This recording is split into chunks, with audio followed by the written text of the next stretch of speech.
With the Recount work plan finally completed, a starting date for the activity will soon be announced once Gecom knows when a high-level CARICOM team, which will be observing the process, will arrive in Guyana. The work plan, which was finalized by the Elections Commission during a meeting earlier today, outlines a 25-day time frame for the Recount activity.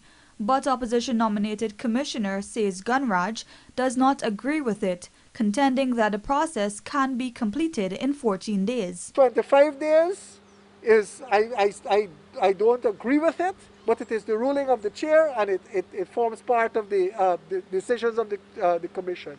But I believe that 25 days still pushes it to the outside boundary. Gunraj had presented 10 motions to the commission regarding the Recount activity, but majority were rejected.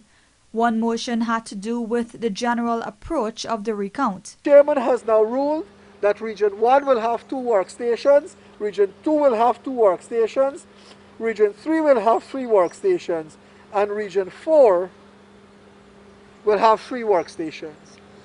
I maintain that that is also an untidy process. It lends itself to confusion, because you will have at any one time several containers of ballot boxes open.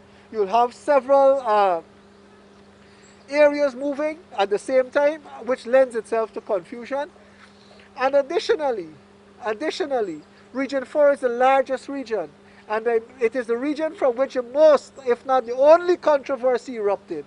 And as a consequence, it requires some special attention to be placed to it, which special attention is not being given to it in these circumstances. Another motion asked for the previous declarations made to be set aside. The commission was divided on it. It required the tie-breaking vote from the chairman, and in voting she said, I will not be setting it aside until there is something to replace it. The Recount will replace this. Other motions seeking to have the Recount live streamed and the Region 4 statements of poll released to the commissioners were also rejected by the Gecom chairperson, Justice Claudette Singh.